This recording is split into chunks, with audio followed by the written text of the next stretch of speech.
quero falar sobre uma palavra comum em nossas vidas, fé. Está lá na carta aos Hebreus, em que o autor dos Hebreus, no capítulo 11, vai nos dizer assim: o fato essencial da existência é que essa confiança em Deus, esta fé, é o alicerce sólido que sustenta qualquer coisa que faça a vida digna de ser servida. É pela fé que lidamos com o que não podemos ver. Foi um ato de fé que distinguiu nossos antepassados, elevando-os acima da multidão. Pela fé vemos o mundo trazido à existência pela palavra de Deus, o que foi criado e que podemos ver por meio do que não vemos. Por um ato de fé, Abel apresentou a Deus um sacrifício melhor do que Caim. Foi aquilo que ele acreditava, não o que ele trouxe, que fez diferença. Pelo que Deus observou, pôde aprová-lo e considerá-lo justo. Após todos esses séculos, aquela fé continua a chamar nossa atenção.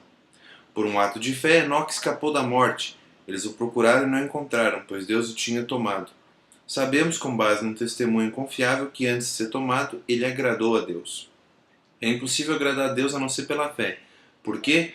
Porque qualquer um que se deseja aproximar de Deus deve crer que Ele existe e que se preocupa bastante para atender os que o procuram.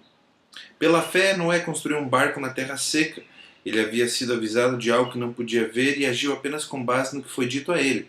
O resultado? Sua família foi salva. Seu ato de fé estabeleceu uma linha divisória entre a maldade do mundo descrente e a justiça do mundo que cria. Como consequência, Noé tornou-se íntimo de Deus.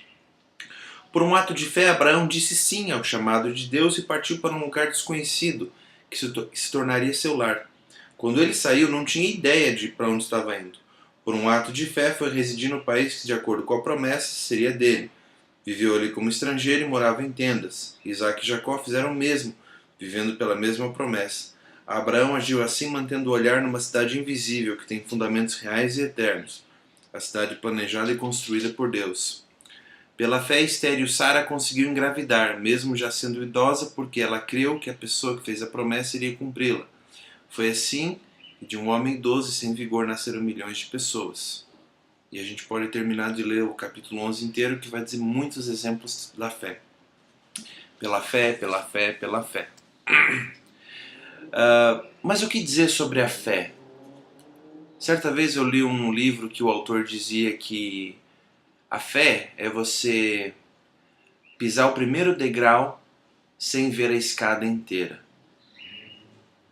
E de fato, a fé faz parte da vida do ser humano. Seja ele cristão ou não, todo ser humano ele tem fé, ele crê em algo que ele não vê, ele acredita em algo que ele não vê.